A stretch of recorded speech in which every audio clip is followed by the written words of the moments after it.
Late in the day, half of the Pawnees withdrew toward the east. The Sioux felt certain that they had gone to watch the buffaloes which they had killed. The rest of the company came nearer to the timber. Then they began to taunt and threaten the Sioux. The latter took no notice of them. They waited anxiously for the end of the day, hoping that darkness might make it possible to escape. "There are not so many Pawnees. Perhaps we will be able to get away," Little Raven said. "Hopefully. They will watch sharp," White Otter told him. Although the company had been reduced by half, the Sioux were still outnumbered by 10 to 1. They felt encouraged, however, when the Pawnees showed no further inclination to attack them. The sun was getting low in the west, and the day was passing. They were eager for night.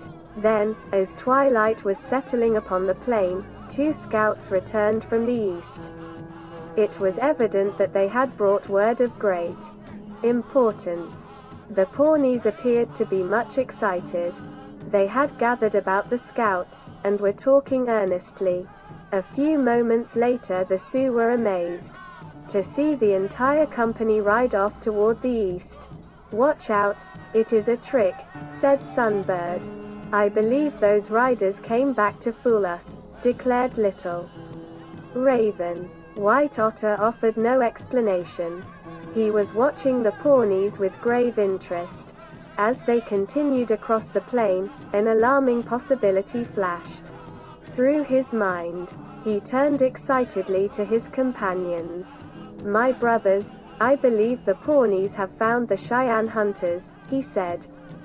"It is true," cried Sunbird. "Perhaps the Cheyennes found those dead buffaloes. Come, we will follow the Pawnees, and find out about it." "Wait," said White Otter. "We must be cautious. Perhaps scouts are watching to see what we propose to do. We will fool them. We will ride toward the place where the warm wind blows. Then when it gets dark we will circle around and come back to the place where the Pawnees killed those buffaloes." "It is good," said Sunbird. They waited a few moments longer to make sure that the Pawnees had actually gone. Then, as they saw nothing of them, they mounted the ponies and rode toward the south. They held the ponies to an easy canter, and kept a sharp watch behind them. The Pawnees failed to appear. "Wa Kantun Ka, the great mystery, has given us our lives," declared Sunbird. "It is true," said White Otter. "Perhaps we will be able to help the Cheyennes. I believe we will find them over there near those buffaloes." At dark they turned sharply toward the east. They went a long way before they finally circled toward the north. They rode in silence, listening sharply for sounds from the Pawnees.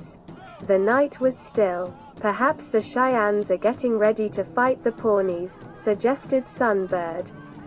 "That would be bad," declared White Otter. "If the Cheyennes are over there we must find them, and tell them to come away. They must go to help their people. There is little time. I am thinking about Red Dog, and the women and children in that camp. Perhaps the Kiowas have killed them." When they finally drew near the place where the Pawnees had killed the buffaloes, they stopped to listen. Then, as they heard nothing to alarm them, they advanced with great caution. The sky was bright with stars, and they were able to see a short distance through the night. They knew that they were to the eastward of the place where they had first seen the buffaloes. "Pretty soon we will circle around, and go over there," said White Otter. They turned toward the west, and soon came in sight of the ridge from which they had discovered the Pawnee hunters. A few moments later a pony called within bowshot of them. They stopped in alarm. Then a voice challenged softly. From the darkness, Little Raven recognized the Pawnee dialect. He immediately replied, "It is good, my brother," he said in the Pawnee tongue. "Where are our enemies?" "They are hiding over there among the trees," said the Pawnee. "Our brothers are watching." "It is good," Little Raven told him. "We will go ahead. You must keep watching." "Who is with you?" the Pawnee inquired, curiously.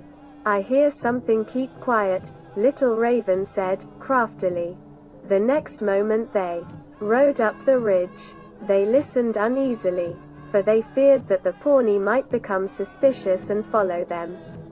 As they heard nothing to verify their fears, they crossed the ridge and moved stealthily out across the plain. "Little Raven, you are as sharp as an old wolf," whispered White Otter. "You have done a great thing. Now we know that the Cheyennes are over there where the trees grow."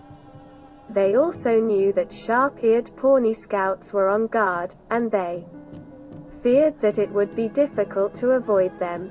The Sioux moved forward with the alert, nervous caution of frightened deer. They had not gone far when their ponies snorted and swerved aside. They stopped in alarm. Then they discovered one of the dead buffaloes. They had difficulty in persuading the ponies to pass it. "Perhaps the Pawnees will hear us," whispered Sunbird. "Listen," cautioned White Otter. Someone was riding toward them. Their hearts beat wildly. They feared to move.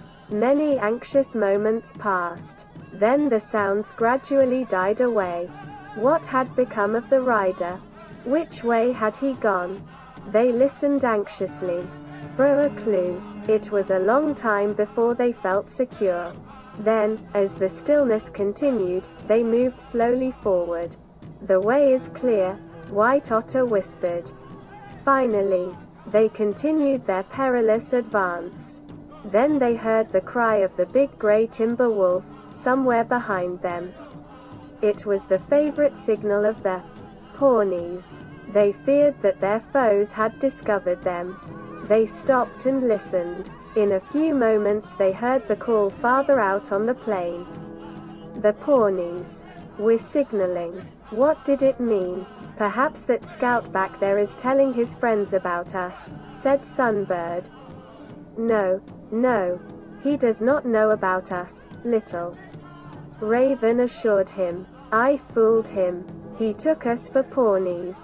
"Perhaps the Pawnees are getting ready to rush against the Cheyennes," said White Otter. The possibility startled them. They realized that if the Pawnees were closing in upon the grove, there was not a moment to spare.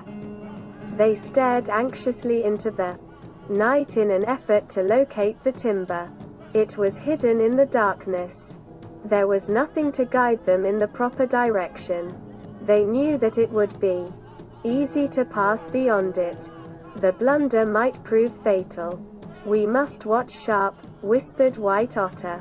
They circled cautiously until they eventually saw the clump of trees showing darkly through the night. Then they stopped and listened suspiciously. They felt certain that Pawnee scouts were close at hand, and they feared colliding with them. The wolf calls had ceased. The plain was steeped in silence. The Sioux moved forward. "If the Pawnees find us, we must ride fast toward those trees," said White Otter. "Perhaps the Cheyennes will take us for Pawnees and kill us," Little Raven told him. "When we get close we will call out and tell them who we are," replied White Otter. They advanced directly toward the timber. There was not a sound.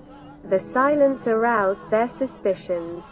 Were the Pawnees, too, advancing toward the grove? They wondered if a company of those crafty foes had dismounted, and were creeping quietly forward under cover of the darkness.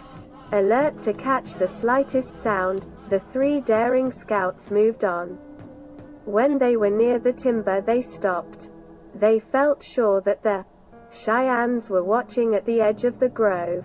They believed that it would be perilous to go nearer without warning them. Still they feared to call. They listened for sounds from their friends. The grove was silent. "Stay here with the ponies," White Otter whispered. "I will crawl ahead and find our friends. If the Pawnees come, ride to the trees." He left his pony with Sunbird and disappeared into the shadows. Realizing that the Cheyennes might take him for a foe, he feared to make the slightest sound. When he was close upon the grove, he stopped to listen. The silence continued. White Otter dropped to his hands and knees and crept still nearer. He was within a few bow lengths of the timber. Each moment he expected to hear the subdued murmur of voices, or the restless stamping of ponies. He heard neither. The stillness puzzled him. "Ho, Cheyennes, I am a Dakota," he called, softly. "I have come to help you." He waited in great suspense. There was no reply. Had the Cheyennes failed to hear him? Were they unfamiliar with his words? He knew that many of the Cheyennes understood and spoke the Dakota dialect. He crept forward until he was within leaping distance of the trees. Then he repeated his message. Again it went unanswered. "It is mysterious," he murmured, uneasily.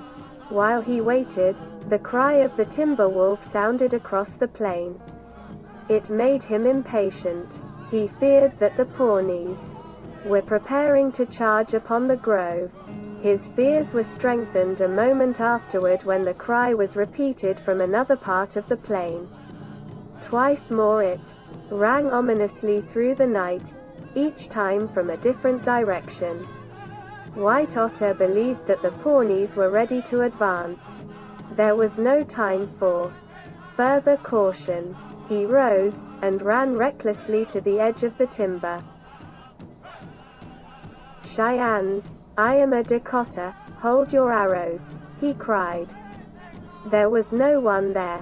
White Otter hurried into the grove, calling the Cheyennes. They failed to answer. He circled frantically through the timber. The grove was deserted. He was overcome with astonishment. For a moment he stood staring wildly into the shadows. Then he was roused by the sound of ponies. They were close by. He ran to the plain. Sunbird and Little Raven met him. "There is no one here. The Cheyennes have gone," White Otter told them. They heard him in amazed silence. The announcement overwhelmed them. They had expected to find a strong force of Cheyennes waiting at the edge of the grove. "Well, there is no time to talk about it," Sunbird said, anxiously. "Listen, the Pawnees are closing in. That is why we came ahead." "Yes, I hear them," replied White Otter. "If we stay here they will surely catch us. We must try to get away. It will be a hard thing to do," Sunbird told him. "The Pawnees are all around us." They heard the boastful war songs of their foes echoing weirdly across the plain. It was evident that the Pawnees saw little need of caution. Believing that they had trapped the Cheyennes in the timber, they were riding boldly forward to attack them. For an instant the Sioux forgot their peril in their joy at the escape of their friends. Then they realized that they had run into the trap from which the Cheyennes had apparently escaped. "The Pawnees are getting close, we must go," said White Otter. "Watch out for scouts," Sunbird cautioned him. Once again the Sioux rode carefully across the plain. This time they turned directly toward the east. They knew that the Pawnees were riding to meet them. There seemed little chance of avoiding an encounter. The possibilities filled them with gloomy misgivings. Once discovered, they feared that they would be surrounded and speedily annihilated. Still they believed that it would have been even more perilous to have taken shelter in the grove. Their one chance was to slip between the Pawnees in the darkness. The Sioux were many arrow flights from the timber when they finally stopped to listen. The ponies raised their heads. The Sioux drew tightly on the lariats to prevent an outcry. Then they looked anxiously for their foes. They failed to discover them. "Watch out, they are close by," whispered White Otter. Then they heard the Pawnee ponies. They were coming directly toward them. The Sioux crowded closely together and waited. They had drawn their arrows and were prepared to make a fierce fight. The moments seemed endless. At last they heard the Pawnees talking. An instant later a rider confronted them. Before he had recovered from his surprise, the Sioux swept him aside, and broke through the circle of foes. Lashing their ponies to desperate speed, they rode safely away before the Pawnees recovered from their bewilderment. "Ride fast," cried White Otter. "Some of those warriors will follow us." They had not gone in arrow flight before they heard a company of Pawnees racing after them. Determined to hold their lead, they forced the ponies to still greater speed. Then they heard the great company of Pawnees thundering toward the timber. They chuckled gleefully. "They will find out something big," laughed Sunbird. In a few moments the night rang with the shouts of the Pawnees. They were attacking the grove. The Sioux listened with keen satisfaction. Then the noise suddenly subsided.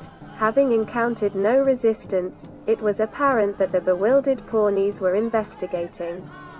As the stillness continued, the Sioux felt certain that the Pawnees were racing silently about the plain in an effort to find their foes. "Now we must fool those warriors behind us," said White Otter. He turned sharply toward the north. Then they listened to learn if the Pawnees had followed them. Their hearts filled with joy as they heard them racing away toward the east.